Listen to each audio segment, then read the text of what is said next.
Baik, Assalamualaikum warahmatullahi wabarakatuh.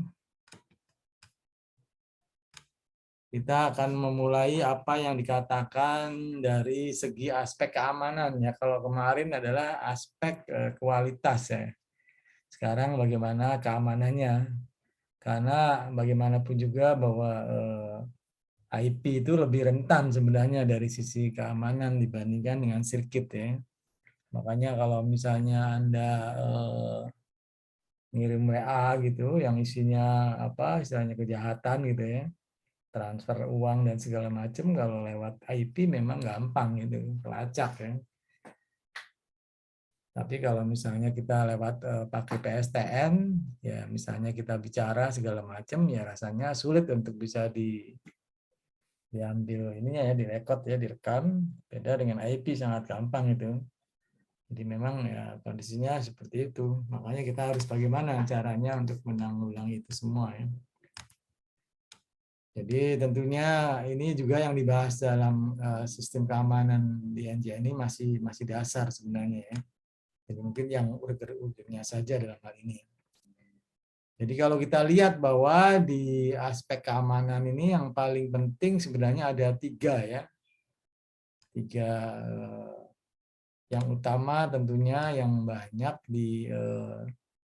dilakukan oleh sistem apapun ya mungkin ya. Yang pertama misalnya adalah kita bicara yang disebut sebagai confidentiality ya. Jadi di sini tentunya kita ingin bahwa data-data user atau data siapapun ya itu keberadaannya betul-betul tidak bisa diketahui orang lain, tidak bisa disalahgunakan gitu. Nah, ini adalah juga tentunya sangat baik ya. Jadi rahasia data ini hanya boleh diakses pada orang-orang yang memang punya otoritas ya. Punya kewenangan untuk sebagai registrasi peserta dan seterusnya ya. Nah, itu adalah sebagai confidentiality di situ. Itu artinya apa? Di sini adalah mengamankan, tentunya mengamankan supaya kerahasiaannya terjaga ya. Jadi orang yang tidak berhak tentu tidak boleh tahu ya. Itu adalah konfidensial. Kemudian apa yang dikatakan sebagai integrity itu adalah sama sebenarnya pengamanan juga. Tapi yang lebih jauh di sini tidak hanya sekedar bisa akses atau membuka, tapi dia mengubah ya. Jadi termasuk ya modifikasi dan seterusnya itu.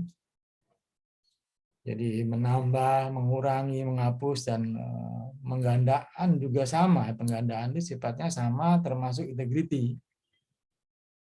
Jadi lebih jauh daripada confidentiality itu ada integrity, sudah termasuk memasukkan yang sifatnya mungkin sudah berubah total.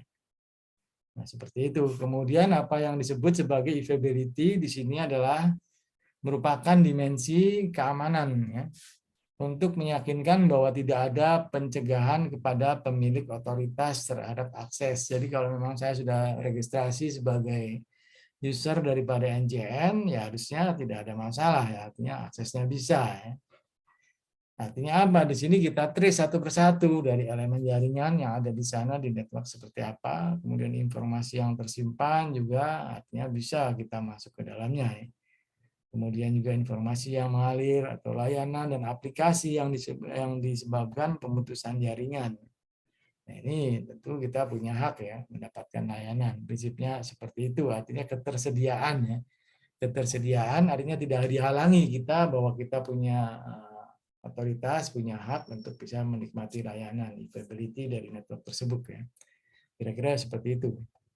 Jadi tiga aspek keamanan ini menjadi dasar utama tentunya ya, bahwa harus ada confidentiality, harus ada integrity, dan juga harus ada availability ya.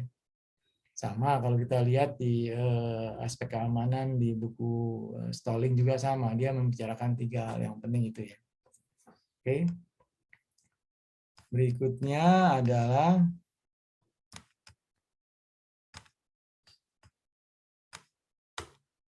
apa saja sebenarnya yang kita harus tahu, karena di dalam standar ITUT juga sudah jelas bahwa ada dimensi ya, dimensi keamanan yang memang harus dimunculkan sebagai sebuah jaringan berbasis IP tentunya. Jadi kalau kita lihat seperti yang kemarin bahwa di sini klasifikasinya berdasarkan sisi pengguna ya, end user di sini atau user plan di sini. Kemudian juga ada yang namanya control plan. Jadi control plan sama seperti kita bicara di Shopsite kemarin ya, atau di NJN.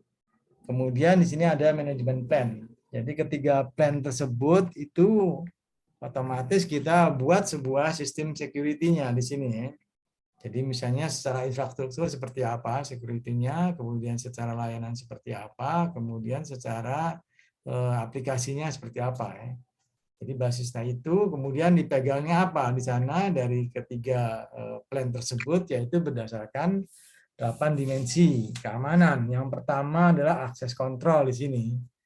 Jadi ini adalah penting tentunya ya untuk bagaimana diizinkan atau tidak seorang user ataupun customer ingin masuk ke dalam NJN misalnya.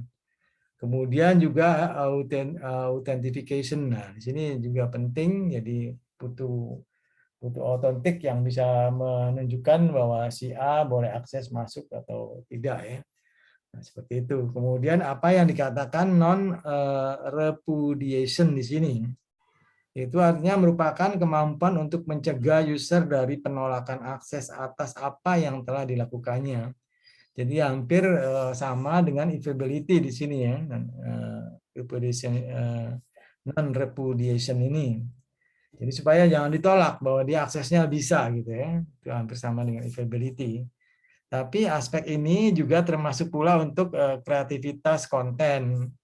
Jadi lebih jauh ya, artinya bisa melakukan membuat konten, kemudian juga delivery yang lain-lain ya, seperti pengiriman atau penerimaan message, juga pembangunan hubungan, penerimaan panggilan, partisipan dalam audio maupun video.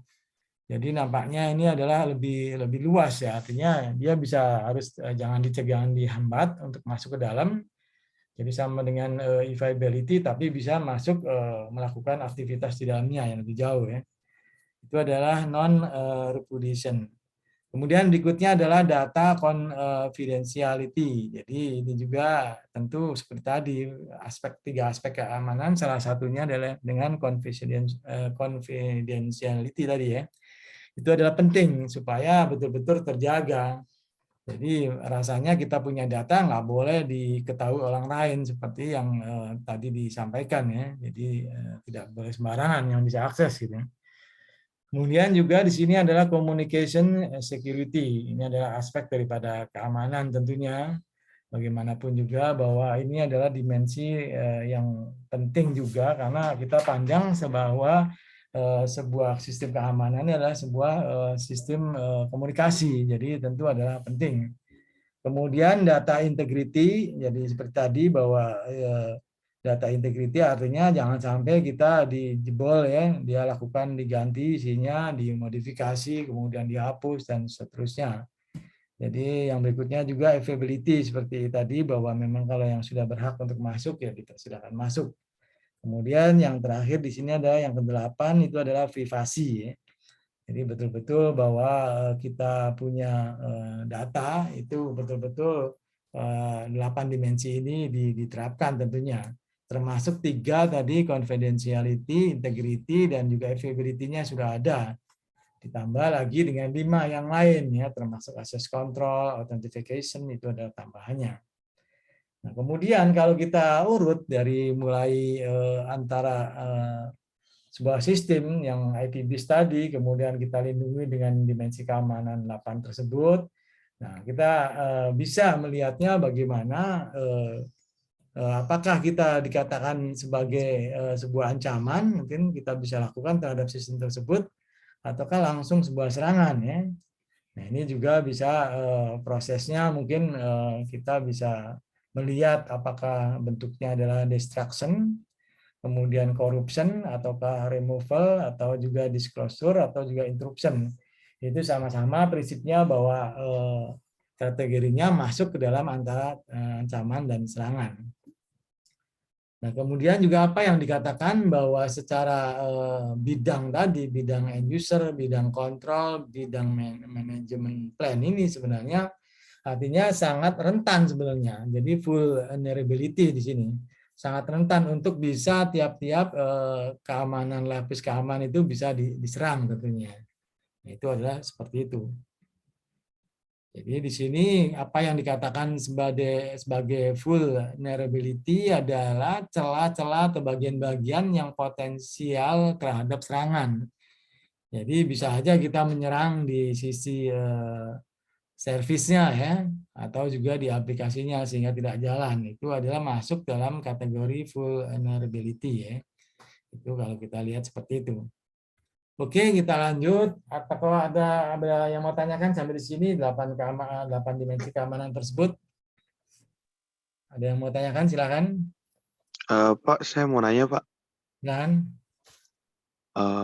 Pengen saya mau nanya yang tadi sih, Pak, yang non-repudiation saya masih kurang paham, Pak. Yang aspek kedua ya, kalau nggak salah, apa, atau aspek ketiga dari 8 keamanan yang tadi, Pak. jadi di Masih, sini bahwa yang dikatakan non itu artinya sebenarnya jadi jangan dicegah itu loh artinya. Artinya bisa masuk gitu.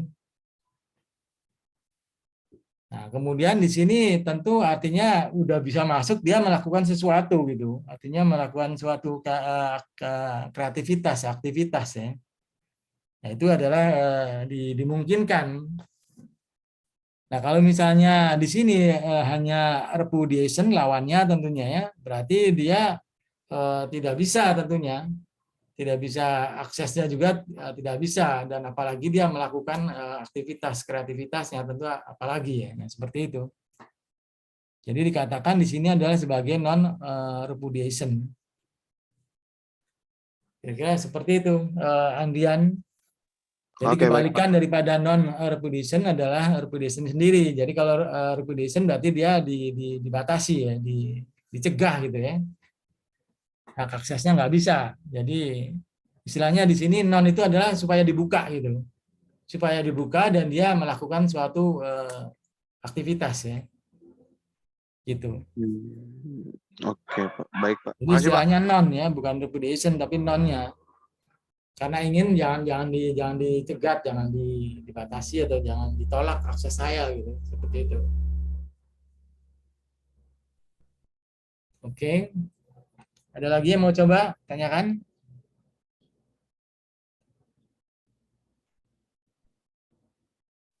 Ya kalau misalnya di sini adalah sama dengan repudiation-nya sendiri, berarti dia ya tertolak ya mungkin ya. Berarti tidak masuk ke dalam keamanan, berarti artinya gagal bahwa dia sebagai dicurigai gitu ya maksudnya ya. Kalau dia sebagai repudiation, jadi di luar 8 dimensi ini berarti misalnya adalah repudiation, berarti dia otomatis hak aksesnya ditolak, berarti bukan masuk ke dimensi keamanan. Justru yang masuk ke dimensi keamanan adalah haknya masuk gitu, boleh. Itu seperti itu. Oke, berikutnya kita lihat yaitu apa yang dikatakan sebagai apa nih PKI, walaupun nggak enak ini ya. Sebenarnya beda mungkin ya. Ini adalah privilege key infrastructure di sini.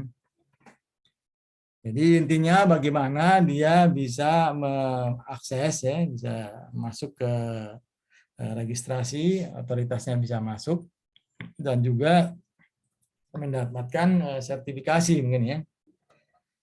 Jadi yang utamanya di sini yang cukup dipegang adalah dia punya public key. Nah, di sini. Jadi kalau dia punya public key, kemudian tadi masuk ke non repudiation ya, harus masuk berarti ya. Dan juga otoritas registrasinya dilewati. Nanti otomatis public key ini menjadi sesuatu yang bisa akses tentunya. Jadi jangan dibatasi tentunya dengan adanya sebagai privilege ini. Nah, seperti itu. Dan bahkan sudah masuk ke dalam public key certification ya. Itu adalah dimungkinkan. Ini. Jadi jangan sampai jadi masuk ke dalam kriteria non repudiation di sini ya. Ini. Karena dia bisa punya public key salah satunya ya. Jadi tidak bisa ditolak, kalau bisa jangan ditolak atau jangan dihambat ya. Kemudian yang lain selain privilege tadi itu adalah privilege manajemen infrastruktur di sini. Nah, sekarang dalam hal ini mungkin berbeda ya. Jadi kalau yang tadi di privilege key itu kita bicaranya authority daripada certification, di sini atribut tentu. Atributnya, jadi secara atribut dalam hal ini bisa dikatakan sebuah manajemen infrastruktur ya di sini. Sama sebenarnya sebagai privilege juga ya. Tapi di sini kalau bicara atribut berarti mungkin lebih luas ya. Artinya bicara di manajemennya. Sehingga di sini yang dibutuhkan untuk sampai ke atribut dia hanya membutuhkan gateway tentunya. Nah, dengan demikian dari otoritasnya sama juga, tapi di sini yang mengeluarkan otoritas policy-nya adalah gateway tentunya. Sehingga sebuah customer atau sebuah subscriber bisa melakukan akses ya, atau tidak dibatasin lagi tadi, tidak diaksesnya bisa masuk itu dengan menggunakan PMI ya. Kalau kali ada dengan privilege key, kalau sekarang dengan privilege management tentunya. Itu adalah dimungkinkan. Nah, kalau kita implementasikan dari infrastruktur ini modelnya, jelas ada privilege key, ada privilege management, maka kita lihat di sini bahwa bagaimana modelnya ya, tentunya ada enkripsinya. Yang dimaksud key di sini adalah tentu bagaimana dengan prinsip daripada secret-nya sendiri. Jadi misalnya kita lihat di sini ada sebuah teks tentunya ya. Kemudian baru di enkripsi tentunya ya, diolah, diacak gitu supaya tidak diketahui orang lain tentunya. Kemudian baru dikirim pakai ciphertext. Nah, kemudian di sini maka harus dari enkripsi harus dibuka tentunya ya, sesuai dengan teks yang awalnya, yaitu dengan menggunakan yang namanya description message ya. Nah, ini tentunya adalah dengan secret key tadi. Jadi kita bisa menggunakan privilege key tadi. Nah, itu maka dia terima lagi pesannya ya. Nah, itu dikatakan sebagai pola yang simetrik di sini. Nah, ini apa sebenarnya? Ada beberapa yang perlu kita lihat di sini bahwa antara pengirim dan penerima di sini sebenarnya katakan key-nya sama ya. Nah, tapi dia di-share di sini. Tapi ya ini model yang memang dikatakan sebagai simetrik ya. Nah, kemudian tentu pasti ada masalah di sana. Jika salah satu misalnya kita rubah, katakan sebagai pengirimnya diterima ya, apa dilakukan perubahan di sini. Nah, tentu akan menjadi masalah si penerima tadi udah nggak tahu lagi, nggak bisa ngirim lagi ke pengirim ya misalnya gitu kan, bahwa misalnya datanya belum sampai dan seterusnya gitu kan. Jadi di sini adalah sebuah masalah tentunya kalau misalnya ada perubahan yang dilakukan oleh salah satu pihak. Nah, biasanya di mana yang sering dipakai di sini? Biasanya di DES atau data encryption standar ya. Di data encryption standar dia menggunakan model yang simetrik tentunya. Jadi dengan menggunakan pola antara pengirim dan penerima itu adalah dia mengetahui secret key-nya. Seperti itu. Nah, kemudian kalau ada asimetrik pasti ada asimetrik tentunya. Nah, apa yang kira-kira membuat asimetrik ini muncul ya? Mungkin bisa jadi masalahnya yang akan berbeda dengan yang pertama tadi, yang simetrik. Prosesnya sama di sini bahwa tapi menggunakan tadi adalah dengan bukan private key ya, tapi dengan menggunakan public key di sini. Jadi proses enkripsinya itu adalah dengan public key di sini. Jadi prosesnya juga sama, di mana enkripsi dan deskripsi dia menggunakan public key. Jadi kalau kita lihat tadi sama dengan PMI ya. Kalau kita lihat di sini dia menggunakan public key, itu referensinya ke PMI. Nah, seperti itu. Nah, kemudian kita lihat bahwa antara pengirim dan penerima di sini adalah dia menggunakan untuk private key-nya itu adalah tidak harus dimiliki ya, boleh tidak gitu ya. Jadi seperti tadi, seperti yang di simetrik itu dua-duanya harus ada gitu. Tapi problem kalau misalnya salah satunya ganti ya, satu nggak tahu lah ini. Kemudian yang public key di sini adalah bisa di-share untuk semua orang gitu ya. Nah, kemudian kalau demikian itu problemnya muncul. Kalau yang tadi adalah nanti ada kesulitan jika salah satu merubah key private key-nya ya. Maka di sini problemnya karena ada private key dan ada public key, berarti ada lebih lambat di sini dibandingkan dengan yang tadi ya, yang berdasarkan security encryption tadi. Jadi kuncinya ada perbedaan tentunya ya. Karena kita tidak berhenti di private key aja, tapi dia harus melanjutkan juga ke public key ya, nah, seperti itu. Jadi kemudian artinya bahwa si pengirim dan penerima boleh memberikan private key sendiri-sendiri ya di sini. Tapi yang public key-nya adalah ke semua orang. Kemudian contohnya kalau tadi di DES di sini adalah di RSA ya. Jadi itu adalah kira-kira penggunaan dari masalah enkripsi untuk private dan public tentunya ya. Kira seperti itu. Jadi kalau yang public tetap kita melibatkan private juga ya. Tapi kalau yang private di sini tentu adalah tidak menggunakan yang public ya, kira-kira seperti itu.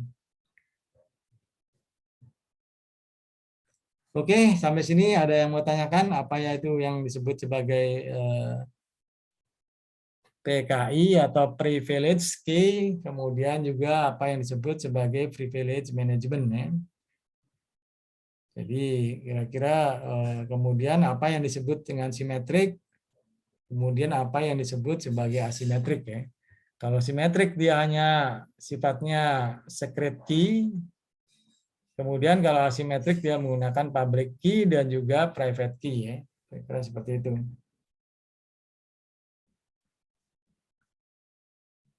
Problemnya yang muncul antara asimetrik dan simetrik tentu adalah tidak sama ya. Jadi kalau yang di simetrik itu problem masalah keamanan istilahnya akses ya. Karena bisa jadi kalau satu berubah dia yang lain nggak dikasih tahu berarti dia tidak bisa masuk, aksesnya tertolak gitu ya. Tapi kalau yang asimetrik itu problemnya itu masalah tentu keterlambatan ya, kelambatan proses ya. Karena memang harus melibatkan private key dan juga public key, kira-kira seperti itu. Jadi mungkin di private key-nya cepat, tapi di public key-nya adalah mungkin menjadi lama ya. Sehingga secara total waktu yang dibutuhkan menjadi lama proses enkripsinya. Oke, apakah ada yang mau tanyakan? Kalau nggak ada, kita lanjut di sini bahwa apa yang terjadi dari 3 keamanan tadi, kita detailkan kembali. Apakah salah satunya kita mengenal yang disebut sebagai interruption di sini? Nah, interruption dikatakan sebagai bahwa perangkat sistem menjadi rusak. Nah, ini jadi cukup berbahaya di sini ya. Atau kosong tidak tersedia ya, itu akibat daripada interruption. Jadi dengan kata lain, kalau kita kaitkan dengan ketiga dimensi keamanan tadi, yaitu adalah confidential, integrity, maka masuk ke dalam kriteria availability di sini. Artinya di sini si user berarti tidak bisa masuk ya. Seakan-akan ya kosong sistemnya, tidak menanggapi, tidak merespon ya. Nah, siapa biasanya serangan yang seperti ini? Maka biasanya adalah pada DOS ya. Jadi di sini otomatis ada pagar ya, ada pagar. yang kita sebut sebagai interruption tersebut ya. Nah, seperti itu. Kemudian selain daripada interruption, tentu ada yang lain juga yang disebut adalah sebagai interception. Jadi interruption tadi korelasinya dengan evaluability ya. Kemudian bagaimana yang interception di sini? Nah, interception dikatakan sebagai pihak yang tidak berwenang berhasil mengakses aset atau informasi. Jadi gagal ininya ya, sistem security-nya. Nah, itu dikatakan sebagai penyadapan. Jadi penyadapan memang gampang di sisi jaringan NJN ya, karena tadi IP base. Jadi informasinya adalah disadap oleh orang yang lain yang tidak berwenang ya. Jadi dari pengirim ke penerima di sini informasinya kesadap tentunya ya. Seperti itu. Itu dikatakan sebagai interception. Nah, ini apakah dia termasuk kepada dimensi yang mana nih? Apakah dimensi yang konfidensial, apakah yang integrity, apakah yang availability di sini? Nah, ini tentu kalau nggak salah ini masuk ke dalam confidentiality tadi ya. Ini tidak berwenang dia robos masuk, ya kan? Interception ini, ya kan? Jadi di sini confidentialnya tidak baik ya, gagal berarti ininya sistem keamanannya karena tembus orang lain bisa masuk ya kan, seperti itu adalah interception. Jadi berikutnya adalah modification. Nah, modification adalah pihak yang tidak berwenang tidak saja berhasil mengakses, jadi lebih daripada interception tadi ya, akan tapi dapat juga mengubah, sudah masuk ke dalam asetnya ya, dia lakukan modifikasi dan yang lain-lain ya. Contohnya dari serangan ini adalah lain mengubah isi website dengan pesan-pesan yang merugikan pemilik website ya. Jadi di sini sudah melakukan perubahan ya. Jadi di sini nggak hitam lagi di sini, warnanya menjadi hijau karena informasi data yang di sini tidak akan sama dengan yang di sini ya. Jadi yang kedua ini sudah mengalami sebuah perubahan. Ini juga sama tentunya, modification ini bagian daripada confidentiality tadi. Oh enggak. Apakah masuk ke integrity? Integrity tentunya ya. Integrity ini, modification ini masuknya ya. Karena dia sudah melakukan lebih jauh. Dia bisa masuk ke ini, kemudian dia melakukan sesuatu ya. Jadi lebih parah ininya. Kira-kira seperti itu. Kemudian ada lagi yang berikutnya, yaitu adalah yang keempat, ini adalah fabrication. Nah, pihak yang berwenang menyisipkan objek palsu ke dalam sistem di sini. Jadi betul-betul di sini yang muncul adalah baru ya. Jadi yang lama itu yang warnanya hitam tadi udah nggak ada ya. Jadi betul-betul ini adalah baru, sehingga otomatis yang diterima oleh receiver, oleh penerima ini adalah jauh sekali daripada ininya aslinya ya. Bahkan mungkin yang pengirim tidak mengirim apa-apa, tapi yang mengirim langsung adalah pihak yang masuk ini ya, yang nyisip ini, atau orang palsu masuk ke sistem. Serangan di sini adalah memasukkan pesan-pesan palsu seperti email palsu ke dalam jaringan komputer. Ya. Jadi email palsu muncul di sini, jadi warnanya hijau tentunya. Beda dengan yang tadi ya, kira-kira warnanya biru ini ya. Jadi kalau kita lihat ini masuk ke dalam mana nih fabrication ini juga. Kalau kita lihat dari 4 tadi, yang namanya interruption, kemudian juga interception, kemudian modification, kemudian fabrication ya. Sementara di sini ada 3 kan, ada 3 di sini. Nah ini kita bisa membuat hubungan tentunya ya. Ini adalah confidential ya. Kemudian ini ada integrity. Kemudian ini adalah availability ya. Availability. Nah, kalau tadi yang interruption itu masuknya adalah ke yang pertama tadi ya. Itu masuknya ke mana? Masih keingat masuk ke dalam yang disebut sebagai A di sini ya. yaitu availability tadi. Artinya availability-nya ada jebol ya. Kemudian interception tadi masuk ke mana? Interception di sini masuk ke mana? Masuk ke mana kira-kira interception tadi?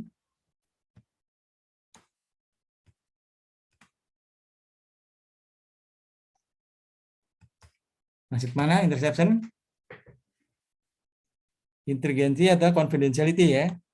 Karena dia jebol ya, orang yang ini tidak masuk ke dalam confidentiality ya. Kemudian berikutnya, oh ini ya. Kemudian apalagi tadi modification ya, modification, modification itu masuk ke dalam mana? Modification, ayo. Integrity, Masuk ke mana? Pak. Integrity. Integrity ya. Integrity. Oke. Terus yang terakhir publication masuk ke mana? Mana publication? Ke integrity lagi ya. Iya kan? Jadi confidentiality itu adalah memungkinkan kalau dia sudah jebol, berarti akan dia masuk ke faktor yang terakhir yaitu adalah dimensi keamanan, integrity di sini. Ya kan, dia akan melakukan lebih jauh gitu. Jadi di sini sudah tidak confident lagi, maka akhirnya dia melakukan suatu integrity ya. Artinya integritinya tidak dijaga sehingga bisa melakukan macam-macam, bisa modification, bisa juga fabrication. Ada yang mau tanyakan silakan.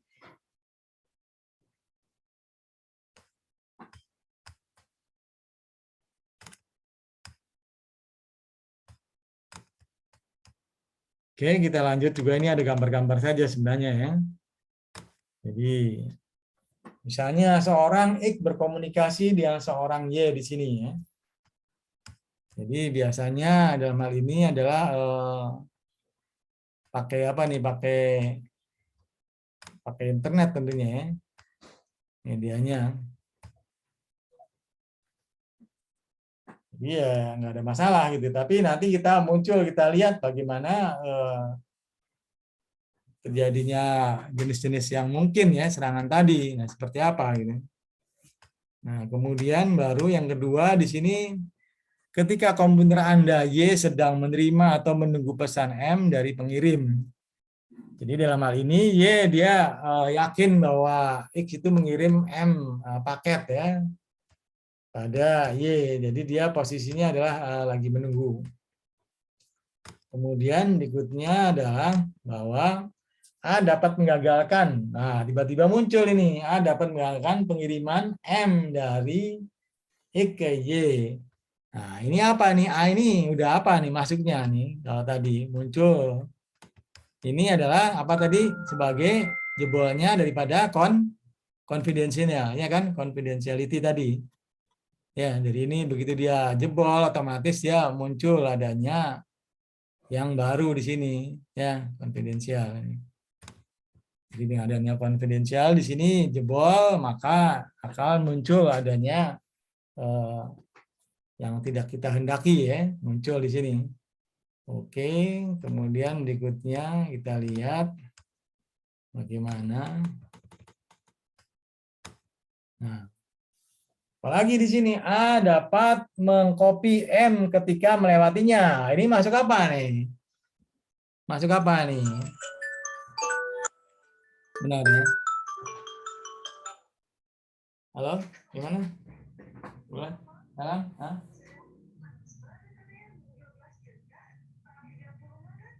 Oh, nggak ada tuh. Nggak ada.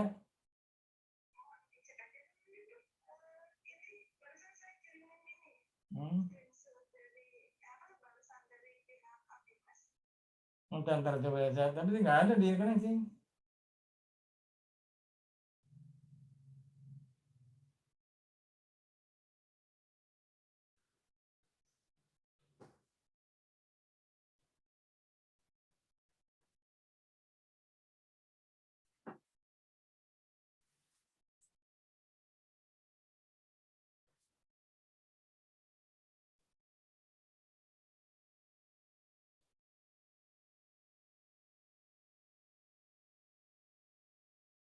Halo?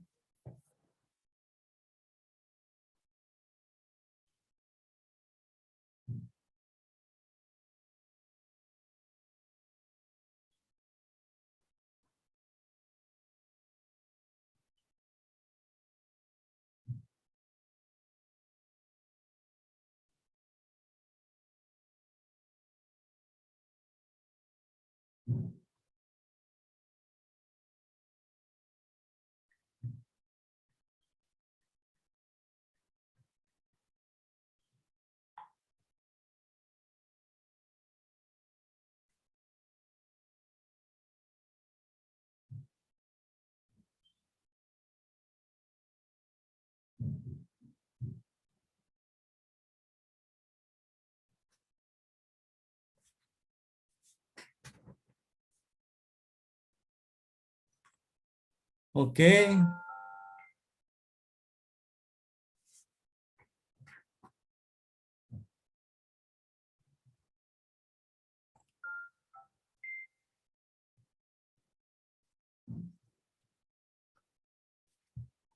Oke, jadi kalau kita lihat di sini masuk ke dalam interception tadi ya. Jadi dapat mengcopy M ketika melewatinya. Jadi interception-nya dengan kata lain seperti tadi kita jelaskan, dia udah masuk ke melakukan aktivitas yang lain ya. Nah, seperti itu.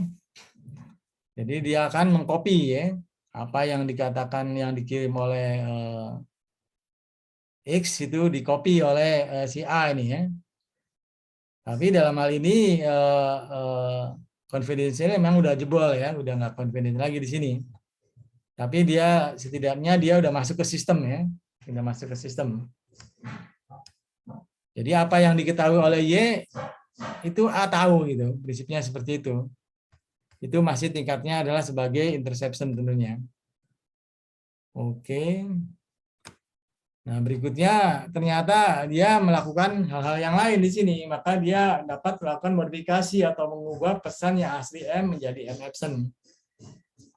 Nah, ini udah masuk ke kategori bukan lagi interception, tapi udah masuk ke modification ya. Jadi udah masuk ke integrity ya tentunya. Karena M ini bukan M yang sebenarnya, tapi M yang palsu ya. Kira-kira seperti itu. Kemudian berikutnya kita dikatakan sebagai apa yang dikatakan sebagai message insertion di sini.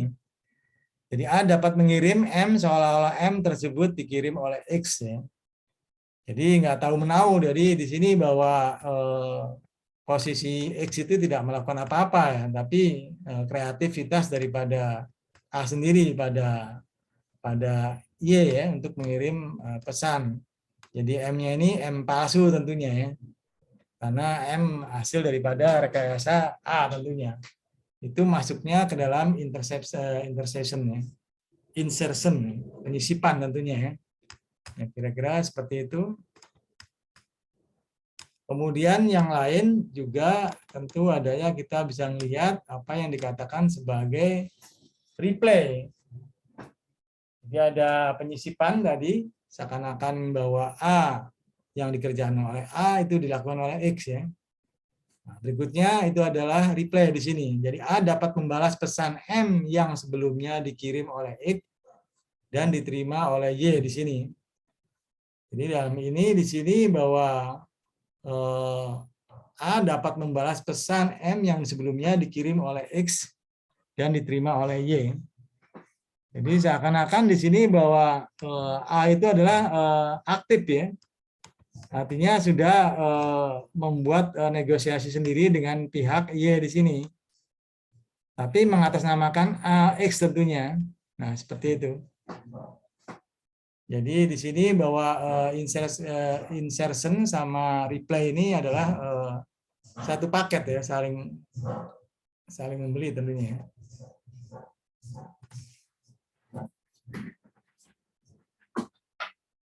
Apa sih?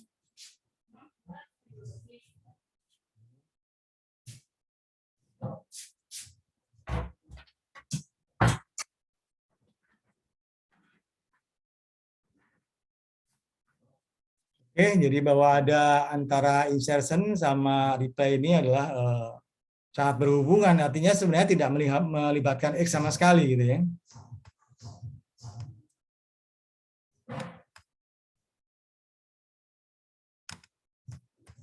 Berikutnya adalah di sini setelah replay, lah ini adalah DOS di sini ya. Jadi serangan DOS ini adalah bahwa A dapat mengirimkan jumlah data yang banyak ke Y untuk mencegah M sampai ke Y. Jadi di sini tetap melibatkan antara X dan Y. Cuman di sini pihak A itu adalah mencegah ya artinya. Sehingga yang sampai ke Y itu adalah bukan M di sini. Jadi mungkin yang masuk ke Y itu adalah dia kosong jadinya ya, nampaknya seperti itu. Walaupun jadi berlipat-lipat gitu ya, tapi sekedar hanya mengibuli untuk ke Y lah, itu dikatakan sebagai DOS ya. Serangan DOS adalah seperti itu. Dengan kata lain, apa yang diterima oleh Y menjadi tidak mendapatkan apa-apa tentunya ya. Karena sebenarnya data yang aslinya itu sudah diambil oleh A tentunya. Nah, seperti itu. Jadi A di sini adalah sangat kreatif kalau kita lihat di DOS tersebut ya. Oke, sampai di sini ada yang mau tanyakan baik mengenai interception, kemudian insertion tadi dan juga masalah replay. Sudah cukup jelas, ada yang mau tanyakan silakan. Sampai ke serangan DOS tentunya ya. Jadi nampaknya bahwa DOS ini tetap mengaktifkan antara X dan Y. Sementara insertion sama replay tadi X itu nggak tahu apa-apa ya. Jadi yang bekerja antara A dengan Y saja. Oke.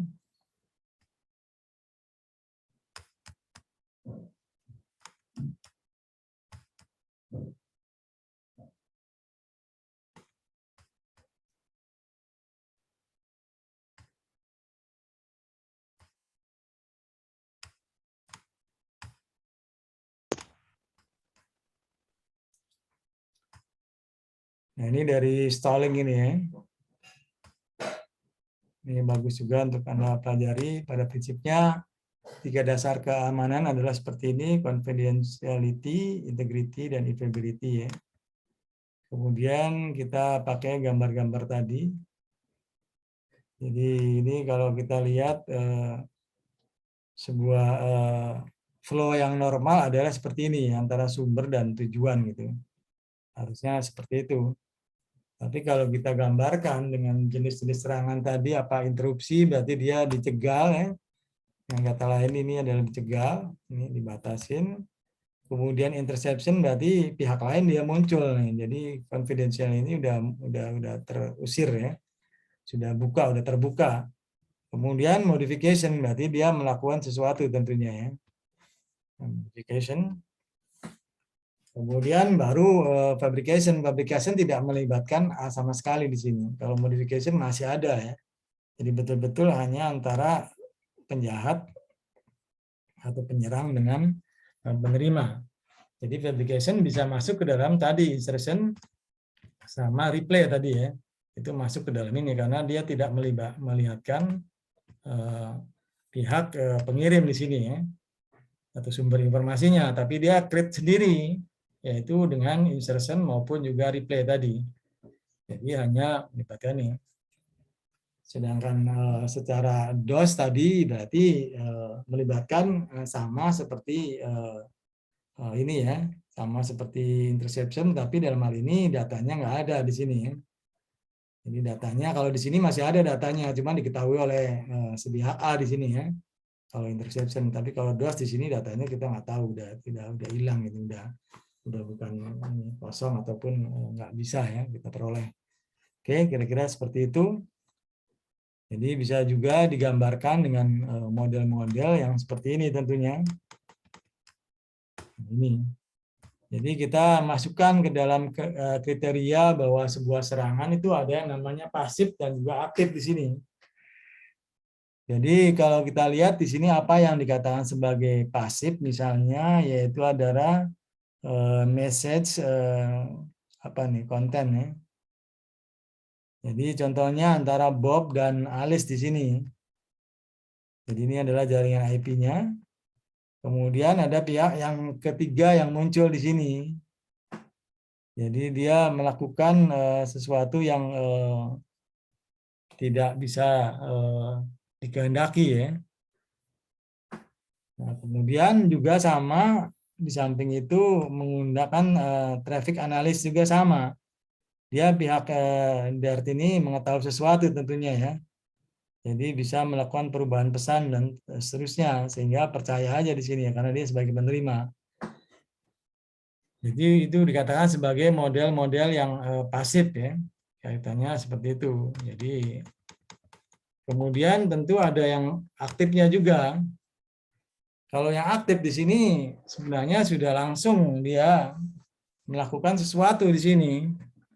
Jadi dia mengupgrade tentunya ya. Kemudian dia lakukan pengirimannya kepada penerima di sini.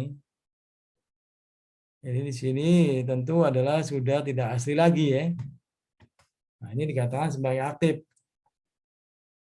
Bisa juga di sini adalah melakukan sesuatu yang sifatnya tadi replay ya. Jadi insert sama replay itu dalam hal ini dia bisa juga melibatkan pihak yang pengirim informasinya ya. Nah, itu adalah sebagai bentuk-bentuk daripada serangan yang aktif ya. Contohnya seperti itu.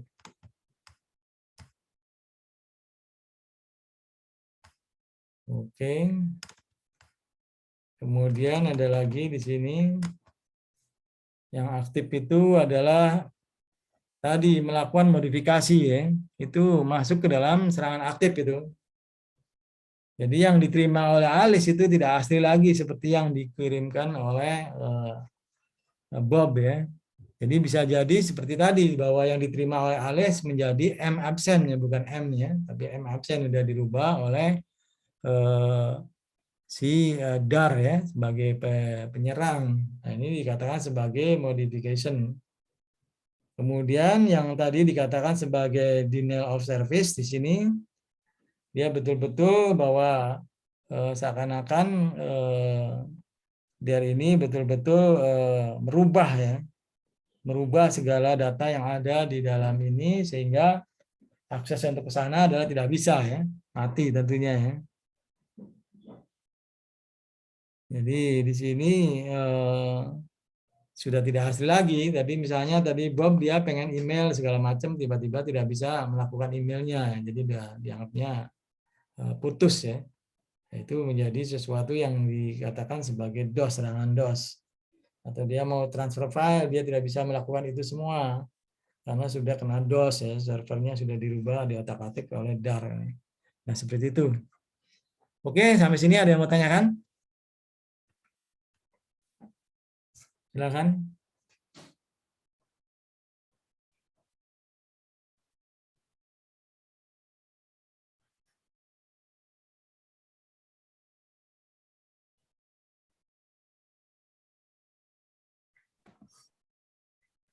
Pak, maaf, untuk PPT-nya belum disebarin ya, Pak? Ada yang mau tanyakan? Silakan.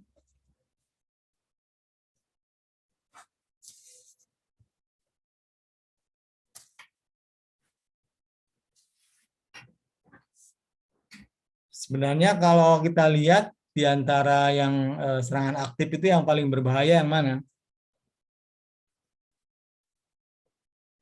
Yang tingkat bahayanya paling tinggi secara sistem gitu, mana kira-kira? Modification, Pak.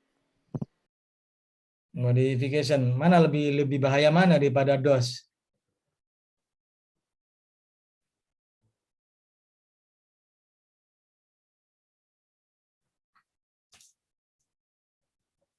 Gimana, Afifah lebih bahaya mana?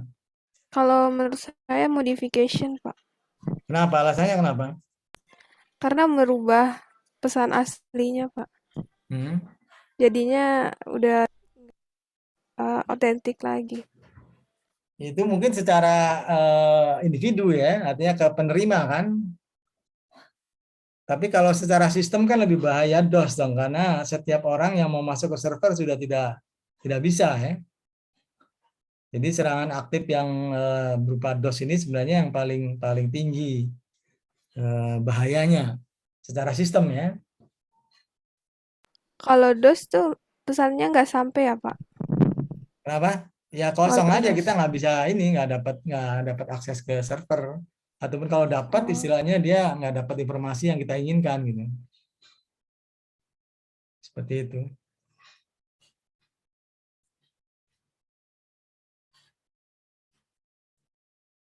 Jadi secara sistem memang DOS ini adalah merugikan banyak ya. Kalau modifikasi mungkin individual aja sifatnya ya kan, bukan sistem gitu.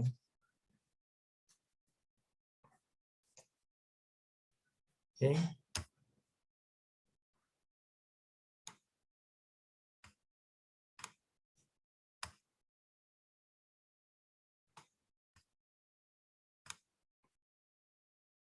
Oke, berikutnya penjelasan daripada ini ya, apa yang dikatakan ancaman. Jadi sebenarnya sebelum orang tadi A tadi atau pihak luar atau yang tidak kita hendaki, dia sebelum melakukan serangan biasanya ada ancaman dulu.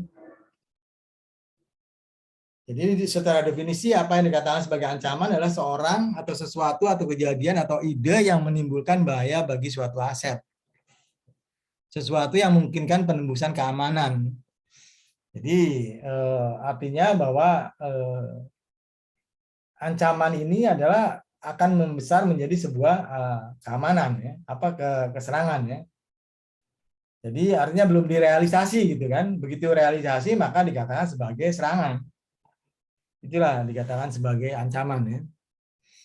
Mungkin pertanyaannya apakah tadi yang pasif attack itu apakah juga termasuk sebagai ancaman gitu kan, sebagai threat gitu kan? Karena pada prinsipnya belum banyak mengganggu gitu kan. Kalau attack serangan itu kemungkinan adalah sudah langsung direalisasikan ya. Nah seperti itu. Itu adalah pertanyaannya, apakah juga bahwa traffic analysis tadi adalah sebagai sebuah ancaman. Nah, kemudian perlu diklasifikasikan tentu sebuah ancaman ya. Jadi sifatnya adalah disengaja dan juga tidak disengaja. Misalnya yang disengaja ini adalah hacker penetration, itu adalah disengaja tentunya ya. Jadi dia muncul dan dia melakukan sebuah ancaman ya, udah mulai bahwa dia akan melakukannya dengan syarat begini-begini ya. Kemudian tidak disengaja ini adalah mengirimkan file yang sensitif ke alamat yang salah. Jadi ini adalah seperti banyak biasa bahwa alamat atau email yang kita terima adalah bukan alamat yang kita kehendaki ya. Artinya ada yang baru tapi tidak kita inginkan gitu ya. Kemudian bahwa sama juga bahwa ancaman di sini juga dibagi dua, pasif dan aktif, terutama yang disengaja ya. Kalau tidak disengaja mungkin dimaafkan lah, ya biarin aja, atau juga tidak menjadi kita butuh respon banyak tentunya. Perhatian kita tidak terlalu banyak untuk hal-hal yang tidak sengaja ya. Nah, seperti itu. Dengan demikian di sini bahwa perlu adanya pemahaman apa yang dikatakan sebagai ancaman yang sifatnya adalah fundamental di sini. Jadi yang sifatnya fundamental di sini ada 4 tentunya ya. Yaitu adalah yang sifatnya information leakage. Jadi ada kebocoran informasi, itu juga biasanya salah satu kemungkinan bahwa ada sebuah ancaman ya. Kemudian ada integrity violation ya. Jadi sudah muncul integrity-nya ya. Karena integrity paling tidak ada fabrication dan ada modification ya. Kemudian tadi denial of service itu juga masuk daripada kriteria sebuah ancaman, tapi yang aktif tentunya, atau illegal time use. Nah, ini juga bisa jadi sebuah bentuk bahwa ini yang kita lagi kondisi diancam ya, dengan secara sengaja tadi, aktif dan sengaja. Nah, seperti itu. Jadi ini adalah kita mesti tahu bahwa kira-kira yang dikatakan sebagai fundamental ancaman itu adalah meliputi hal-hal tersebut. Kemudian baru berikutnya adalah bagaimana kita memahami serangan. Jadi sama seperti ancaman, bahwa serangan juga dibagi aktif dan pasif di sini. Seperti tadi, pasifnya adalah traffic analysis. Kemudian message interception itu adalah pasif sebenarnya ya, kalau dari segi serangan. Sedangkan yang dikatakan sebagai aktifnya seperti tadi, bahwa kondisi yang memang sudah dirasakan adanya kehilangan message ya. Kemudian ada message yang modification atau intrusion replay. Dan ini kedua ini memang seakan-akan yang bermain adalah penyerang ya. Kemudian DOS di sini. DOS juga masuk ke dalam serangan aktif. Jadi sama juga bahwa DOS tadi masuk ke dalam ancaman aktif ya. Jadi ancaman aktif yang berkelanjutan menjadi serangan aktif yang berkelanjutan ya. Jadi DOS ini dikatakan pertamanya adalah ancaman aktif, kemudian menjadi serangan aktif juga ya. Jadi meletus ini ya. Sudah menimbulkan suatu kerugian yang besar secara sistem tentunya. Oke, berikutnya adalah ancaman jaringan komputer. Nah, ini seperti tadi kita balik lagi ke ancaman. Jadi seperti pencurian nih, ini masuk ke dalam fisik tentunya, kerusakan. Kemudian juga wiretap ya, penyadapan. Itu masuk ke dalam ancaman tentunya. Kemudian ada bencana alam ya. Kemudian logiknya adalah kerusakan pada sistem operasi atau aplikasi atau virus atau sniffing. Itu adalah logik. Jadi ini memang kadang-kadang sulit untuk membedakan ancaman dan serangan ya. Karena kalau kita lihat sudah penyadapan itu sudah masuk sebenarnya ke kriteria ancaman ya, serangan gitu kan. Tapi di sini masih dikatakan sebagai sebuah ancaman. Oke.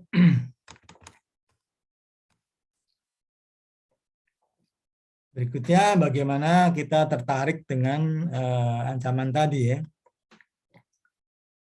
Jadi kalau kita lihat sebagai metode eksekusinya seperti apa daripada sebuah ancaman sehingga menjadi sebuah serangan tentunya. Tapi tetap bahwa kita ancaman juga kita harus lakukan keamanan, harus secure ya.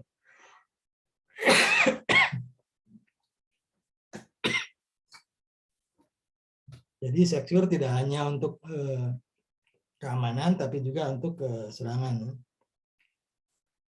Yang pertama di sini bahwa serangan terhadap keamanan dapat dilakukan dengan menggunakan software atau hardware.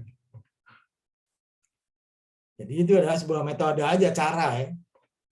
Cara mengeksekusi agar sebuah ancaman itu tidak jadi ya. Kita bisa menggunakan software maupun hardware. Atau juga sebaliknya, bahwa supaya sebuah ancaman itu supaya jadi ya, timbul. Jadi kita sama menggunakan software maupun hardware. Nah, program yang umum yang digunakan adalah toolkit ya. Itu adalah software tentunya. Jadi dia tahu, dia selidik dulu gitu kan. Tapi suatu saat dia bisa menyerang sistem. Jadi mana seperti tadi, apakah bidang end user, apakah bidang security, apakah bisa bidang manajemen. Itu yang vulnerability di mana, yang lemah itu yang bisa diserang itu di mana gitu kan. Kemudian bisa juga pakai backdoor di sini atau trapdoor ya.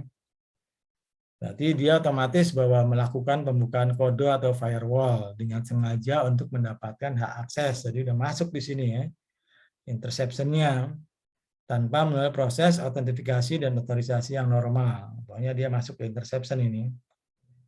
Jadi itu adalah dimungkinkan dengan membuka kodenya, jadi jebol kodenya ya. Kemudian logic bomb di sini itu juga sama, kode yang disisipkan pada software yang tidak aktif sampai suatu menghentikannya untuk melakukan serangan. Jadi ini kategorinya masuk ke dalam threat atau sebagai sebuah ancaman ya. Makanya kita bisa nge-trace ada enggak ancaman-ancaman yang bakalan meledak ataupun bakalan menjadi serangan. Nah, itu adalah dengan mengetahui mungkin salah satunya dengan indikator tertentu pada softwarenya ya.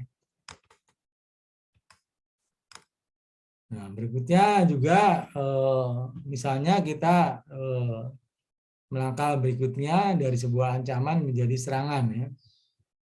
Nah, ini yang sering kita tahu, yang sering kita temukan di sini adalah beberapa program yang memang masuk ke dalam kategori menuju ke sebuah serangan ya. Jadi kita tahu ini adalah program virus, itu adalah sebuah kode juga sama. Jadi masuk ke dalam data tentunya. Kemudian begitu dieksekusi ketika kode tersebut ada jalan, maka data yang disisipkan digunakan dan melancarkan serangan. Jadi virus juga masih sebuah ancaman, tapi begitu eksekusi menjadi sebuah serangan. Jadi dengan cara apa ya, kodenya aja ya. Kode itu kemudian juga ada penyisipan data bisa dilakukan itu. Kemudian yang lain juga adalah worm di sini, program yang relatif independen yang melakukan perjalanan dari satu mesin melalui koneksi jaringan untuk melancarkan serangan. Jadi pertamanya ancaman dulu ya, muter ke suatu network dengan berapa node misalnya. Nah, lama-lama dia tahu bahwa ada kelemahan di dalam node tersebut, maka dia akan melakukan serangan. Jadi adanya kelemahan itu menjadi deteksi daripada ancaman. Kemudian Trojan, program yang melakukan fungsi tersembunyi yang menyerang sistem. Jadi mungkin bisa diatur kapan waktunya dari sebuah ancaman menjadi sebuah serangan. Trojan, kemudian Bacteria di sini. Ini program yang merusak dan mereplikasi diri secara eksponensial untuk menggunakan network resource. Habis network resource-nya yang digunakan, yang tersedia. Karena adanya Bacteria atau rabbit program ini, jadi betul-betul beranak-beranak yang merusak gitu. Jadi tadi misalnya dari node ke satu, node kedua dan seterusnya lama-lama satu jaringan bisa rusak semua. Ya. Itu adalah program-program yang software masuk ke dalam kriteria ancaman tapi bisa masuk menuju ke serangan. Jadi bisa aja adanya virus, adanya worm itu bisa saling pada saat yang sama ya dan bisa bekerja sama satu dengan yang lain. Nah, seperti itu. Sampai sini ada yang mau tanyakan, silakan.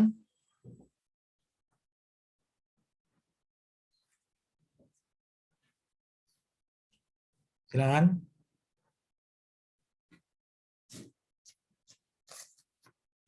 Ambil saya absen.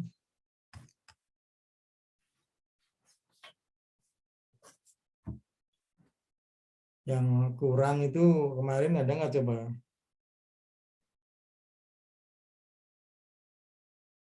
Ini nggak pernah masuk ya, Fauzan Ali Nusa Jati yang angkatan 2015 nggak pernah masuk ya. Ada Fauzan Ali? Anda 0 nih absennya dari waktu ke waktu. Berarti udah dari 35 ke 36 berarti udah tinggal 35 ya. Berarti dia kan nggak masuk ke grup siapa-siapa ini ya. Kemudian yang persentasenya rendah juga ini ada lagi satu lagi, yaitu adalah Gojia Ihsan Virus. Datang nggak Gojia? Nggak ada lagi. Halo? Ada Gojia? Nggak ada ya? Ini juga 20%, jadi nggak pernah datang juga ya. Gojia ini berarti nggak masuk juga ke grup ya. Ada yang merasa punya anggota Gojia grupnya? Halo? Nggak ada? Gojia Iksan ini virus ada masuk ke anggotanya? Ada nggak? Halo? Afifa ada punya anggota namanya Goji? Nggak ada, Pak. Nggak ada, kemana nih ya? Berarti udah Nggak ada berkurang juga lagi. di Jimit. Di Zoom juga nggak ada, Pak. Berarti udah berkurang 2, dari 36 jadi 34 ya. Kemudian ada lagi yang kecil lagi, absensinya ada nggak sekarang nih? Alfonso Jan ada nggak? Alfonso ada, Alfonso? Halo Alfonso? Nggak ada lagi ya. Udah berkurang juga ya, ada 3 yang berkurang. Jadi ada 3 yang rendah absensinya ya.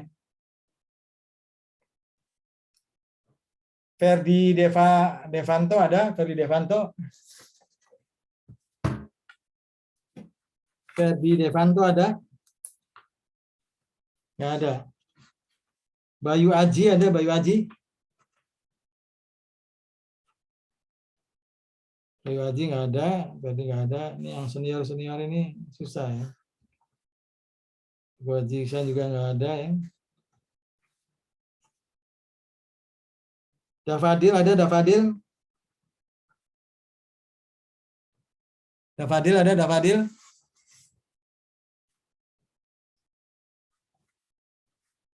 Rizky Setiawan ada? Hadir, Pak. Dafadil nggak ada? Dafadil ya?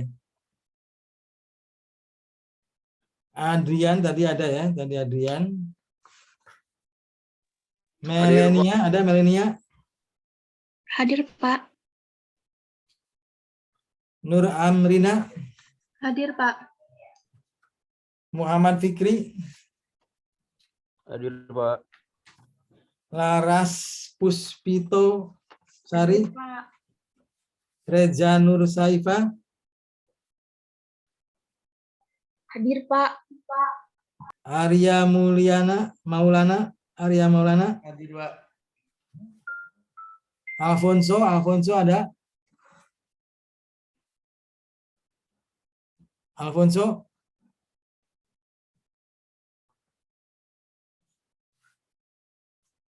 Muhammad Naufal ada?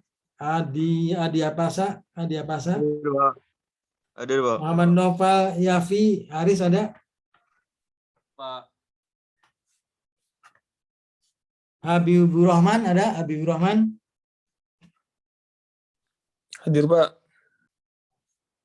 Begita Wahyu Ningtyas? Begita? Hadir, Pak. Afifah tadi ada, oke. Riz Rahmat Taufik ada? Hadir, Pak.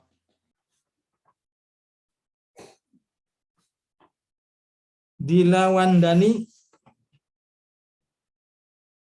Dila ada Dila? Dila nggak ada. Gufron Tri Azari, Gufran ada Gufran?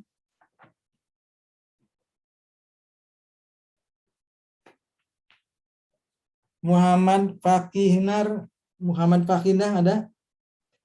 Hadir, Pak. Oke. Muhammad Amirullah? Hadir, Pak. Aurelia Kartika? Ada? Hadir, Pak. Nabila Kusuma Wardani ada? Hadir, Pak. Rama Wijaya ada? Hadir, Pak. Tia Rahmawati ada? Hadir, Pak. Muhammad Rizal ada? Hadir, Pak. Dava Rizky ada? Hadir, Pak. Nah ini Loviana ada? Liviana? Ini jarang juga. Hadir, nih. Pak. Oh, ada. Hadir, Pak. Erika Septia ada? Erika? Rica hadir, Pak. Erika. Sandy Setiawan? Hadir, Pak. Mila Puspasari? Hadir, Pak. Apa yang terakhir ini? Yang terakhir itu siapa namanya?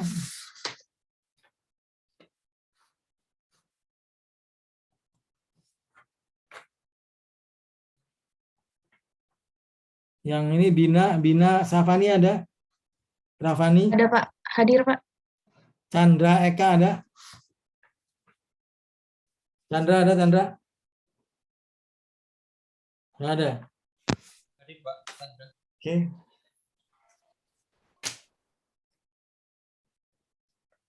Ini adalah metode cracking tentunya ya. Kemudian ada lagi yang lain di sini. Apa yang dikatakan seperti tadi adalah serangan yang ada di message ya. Itu adalah sniffer di sini. Jadi sniffer itu sebenarnya adalah sama software juga. Jadi kita bisa mengambil data tentunya. Kemudian biasanya apa itu di tangan seorang admin tentunya.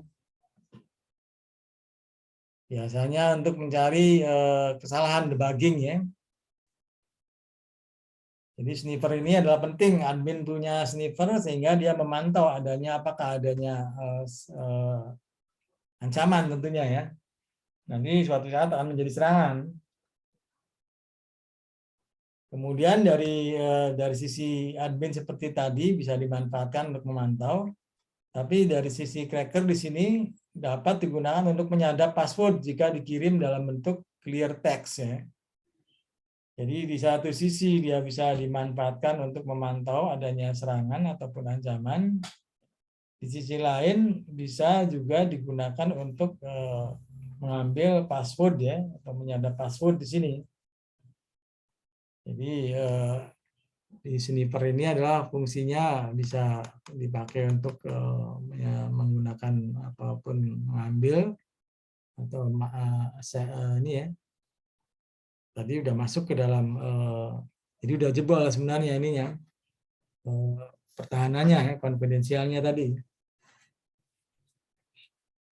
Oke, berikutnya di samping ada yang bilang sniffer itu berbeda dengan snippet ya, walaupun sama-sama program di sini. Tapi dia tidak harus dieksekusi, bisa di bawah ya. Jadi sama-sama fungsinya adalah menyadap data termasuk fast food tadi ya. Jadi silakan snippet sama sniffer itu sama-sama mungkin berupa sebuah proses ataupun program yang digunakan. Di sisi negatifnya adalah untuk menyadap data ya.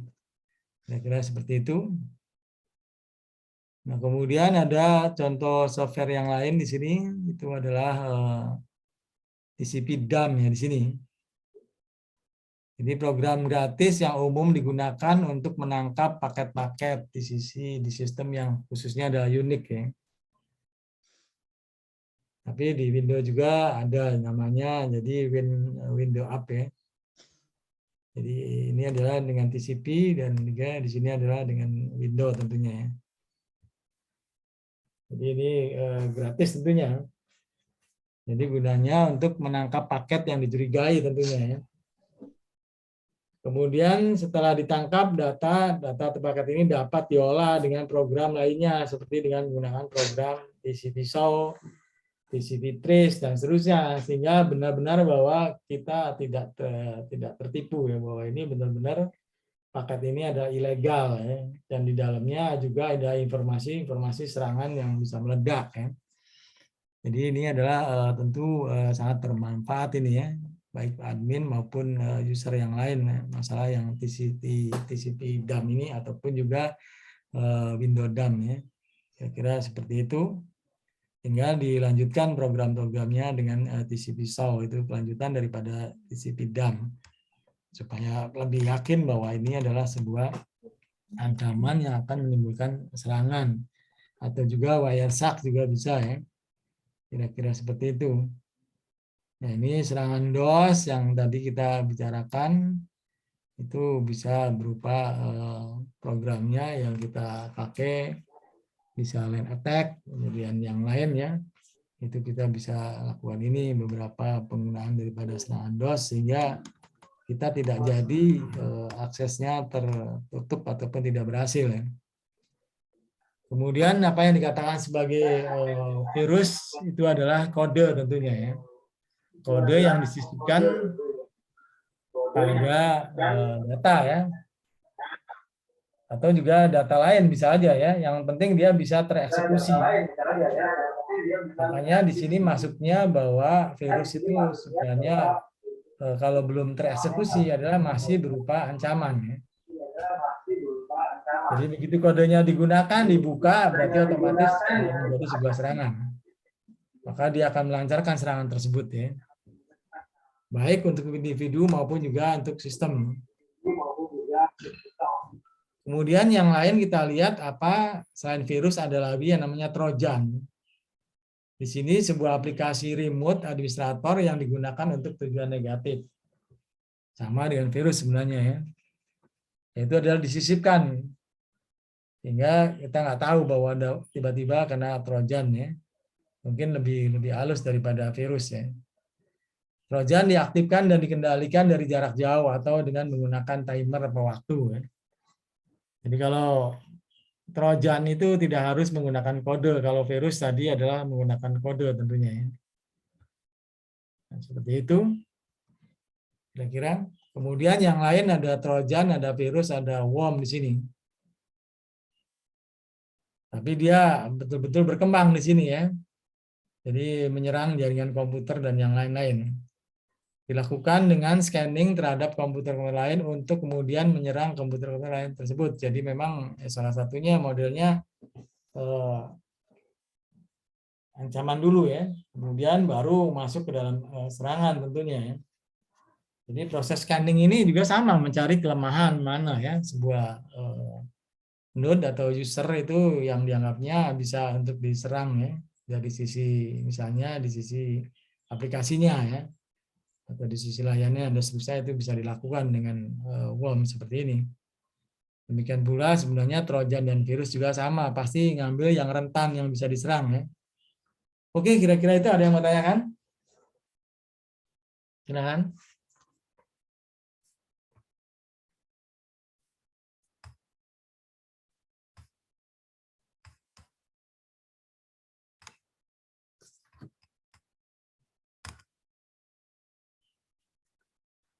Nah, berikutnya kita lihat di sini adalah masalah keamanan pengembangan daripada NJN tentunya ya, NJN di sini. Jadi belajar dari kasus bahwa keamanan di TCP/IP seperti apa, maka di sini di NJN perkembangan dari NJN bahwa keamanan sebagai salah satu komponen utama dalam proses desain teknologi NJN di sini. Karena sebagai kebutuhan dasar keamanan dan juga sudut pandang arsitektur dan juga menanamkan mekanisme keamanan ke dalam arsitektur NWJN. Jadi untuk mengidentifikasi kebutuhan user atau sosial dan persyaratan kepercayaan user akan keamanan untuk menangkalkan serangan dan membangun jaringan yang dapat dipercaya. Jadi prinsipnya ya seperti itu, menangkalkan ancaman maupun serangan sehingga jaringan punya nilai jual, artinya dibeli pelanggan ya, pelanggan menjadi tertarik untuk masuk ke dalam wilayah ini tentunya atau ke NWJN.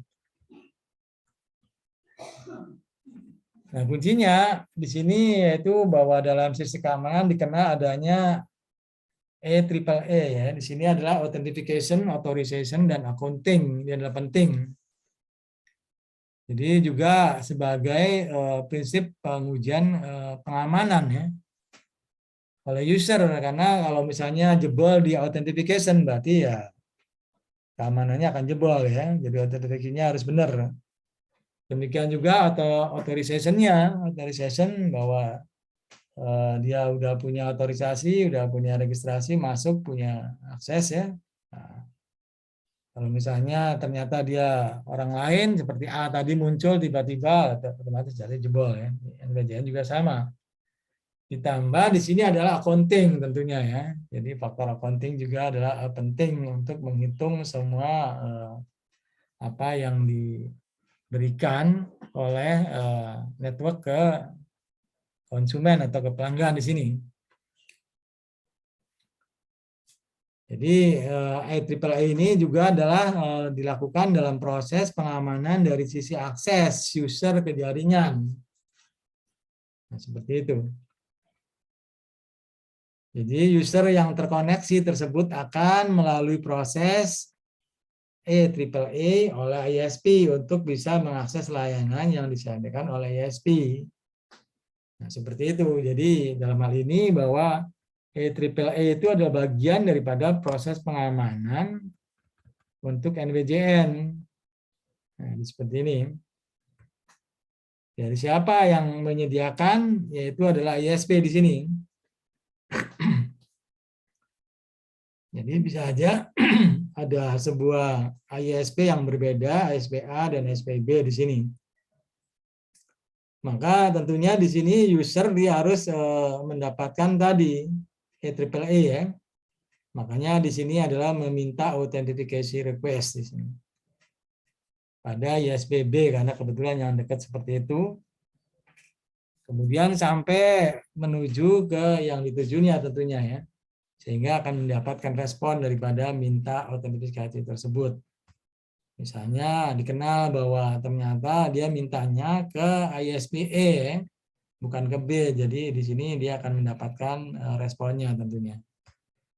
Jadi betapa pentingnya di sini kita ekstensi tentunya ya dari kebiasaan NJN menuju ke NWJN dengan memanfaatkan sistem keamanan IEEE tadi. Jadi mudah-mudahan dengan begitu akan lebih baik tentunya ya, karena dilibatkan sebuah ISP yang betul-betul bertanggung jawab di situ. Jadi kalau kita lihat bahwa arsitektur jaringan NWJN akan merupakan banyak one-one ya, with area network yang terdistribusi tergantung pada interkoneksi banyak manajemen domain. Biasanya dalam suatu autonomous system yang di dalamnya terdapat user yang terregistrasi di masing-masing manajemen domain tersebut. Jadi asumsinya bahwa NWJN itu adalah lebih luas daripada NJN karena bisa mengcover beberapa WAN ya. Nah, seperti itu. Jadi dengan menggunakan sistem ASP yang bisa memberikan akses IEEE tadi, maka bisa dimanfaatkan ke skala yang lebih luas. Dengan demikian mungkin agak berbeda. Jadi di sini ada yang namanya model framework-nya tentunya ya. Jadi sama prinsipnya diamankan untuk jaringan, untuk device, peralatan, kemudian informasinya juga dan layanan dan resource itu. Jadi dari ancaman dan serangan atau dari serangan dan ancaman ya. Nah, ini kita lihat di sini bahwa kalau tadi ada user plan, ada control plan, dan ada management plan. Di sini cukup hanya 2, user plan dan control plan. Masing-masing user plan itu ada yang namanya keamanan device, kemudian keamanan infrastruktur, dan keamanan layanan. Jadi sedikit modifikasi daripada yang ada di NJN di sini. Nah, ini manajemen key-nya itu ada sebanyak 10 ya, kalau tadi 8. Jadi di sini masuk identify management ini baru ya. Dan authentication ada lagi confidential ada, integrity ada, privasi udah ada, non repudiation masih ada, kemudian accountability lah ini baru nih accountability ya. Kemudian akun akses kontrol sudah ada, resilient juga ada, di sini ada lagi authorization ya. Authorization tadi di sana nggak ada ya. Adanya authentication ada, authorization ada. Jadi memang adanya pembuangan di sisi 8 dimensi keamanan, kemudian ada penambahan yang belum ada di NJN ya, yang belum ada di NJN kita tambahkan, maka menjadi framework NWJN-nya lebih complicated tentunya. Kira-kira itu. Jadi kita bisa bandingkan antara dimensi 8 dimensi yang ada di NJN dengan 10 dimensi yang ada di NWJN dengan menggunakan key manajemennya. Seperti itu. Oke. Kemudian kita lihat juga di sini, langsung aja silakan Anda baca aja ya. Nah, di sini kita bandingkan dari sisi tadi kita lihat adanya 8 dimensi, sekarang menjadi 10 dimensi ya. Jadi kita lihat di sini layanan keamanan di sini. Seperti tadi kita lihat bahwa adanya penambahan di sini misalnya accountability ya, sebelumnya di NJN nggak ada. Nah, di sini adalah yang sudah ada ya. Oh, sudah ada ini. Oh, ini yang tambahan ya, privasi ada. Nah, kalau kita lihat di sini bahwa ada kelengkapan di NWJN ini. Jadi di sini adalah betul-betul menjadi tambahan ya. Tambahannya banyak di sini ya. Kalau kita lihat di sini. Jadi setiap pelayanan yang ada di NWJN ini betul-betul bisa fleksibel ya, bisa diganti dan juga betul-betul mensupport tentunya ya. Kira-kira seperti itu. Jadi beberapa aspek pengamanan WJN belum terdapat pada pengamanan internet saat ini atau NJN. Dan banyak aspek harus ditingkatkan atau diganti. Contohnya apa di sini? Munculnya adanya identify management. Kemudian ada accountability. Nah, ini. Kenapa diperlukan accountability di sini? Bahwa dalam NWJN aspek ini harus ditingkatkan dari level keamanan internet saat ini. Hal ini karena aspek accountability harus memastikan proses charging dan billing yang benar saat user mengakses suatu layanan. Pada NWJN, arsitektur service berubah di mana service akan disediakan oleh kombinasi layanan dari banyak provider service. Karena tadi one sifatnya lebih luas ya, jadi mungkin aja providernya akan lebih banyak di sini. Sehingga aspek accountability proses, charging dan billing harus ditingkatkan atau diganti untuk memenuhi kebutuhan tersebut supaya masing-masing provider itu dia merasa yakin bahwa dengan accountability yang diperbaharui dibandingkan dengan NJN menjadi valid gitu ya. Jangan sampai antara service provider yang satu, yang A dan B, misalnya jadi berantem ya, jadi rebutan gitu ya. Karena dia harus mengeluarkan tadi adalah triple A ya, authority, accountability dan juga accountability, authority dan juga satu lagi hanya apa? Visibility ya. Itu kira-kira. Oke, sampai sini ada yang mau tanyakan? Jadi sudah tidak terasa, sudah jam 11 waktunya. Dan nanti kita tunggu misalnya kalau jadwal UTS-nya tetap tanggal 11 minggu depan, berarti kita akan ada kuliah tambahan atau kuliah yang ke-7 ya. Tanggal 19, Pak. 19 berarti aman ya. Jadi kita tanggal 18 ya UTS-nya ya. Tanggal 19 ya. Iya, Jadi hari Pak. Selasa ya. Jam berapa Afifa? Jam 3, Pak. Oh, jam 3 sore ya? Iya, Pak. Oke. Tanggal 19 berarti hari Selasa nih ya. Oke, jam 15 ya. Jadi kalau gitu kita minggu depan masih tetap kuliah ya, kuliah yang terakhir ke-7 dari materi UTS ini. Jadi silakan walaupun mungkin ada yang bentrok dengan UTS mata kuliah lain yang tanggal 11 minggu depan, mudah-mudahan nggak ada ya. Nggak ada ya? Tidak, Pak.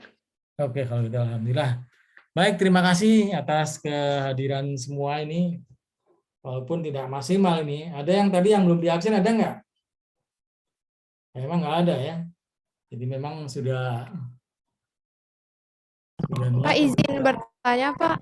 Ya, silakan. Tubesnya itu apa ada ini, Pak ya? Poin-poin untuk penjelasannya apa terserah dari kelompok masing-masing, Pak? Ya kan materinya sudah dikasih tahu, tapi kalau misalnya ada materi tambahan di luar itu, tapi masih dalam topik yang sama, dipersilahkan gitu. Artinya bisa aja kalau yang saya kasih itu adalah terbatas sedikit, mungkin ya hanya 10 slide ya. Kemudian Anda kan berlima ya, paling nggak berlima atau berenam gitu kan. Berarti harus Anda yang bagian tambahan, ya silakan. Misalnya di-upgrade dari 15 menjadi 20 atau 25, silakan nggak apa-apa. tapi yang relevan dengan materi tersebut, dengan topiknya gitu ya, boleh aja. Tapi ada beberapa yang contoh soal ya boleh ditampilkan juga contoh soalnya, jangan dilewat, disampaikan, kita diskusikan di presentasi gitu ya. Justru nanti dicek balik sama yang mendengar presentasi atau audien tentunya, dia bisa mengoreksi apakah contoh soalnya benar atau belum, nah, seperti itu.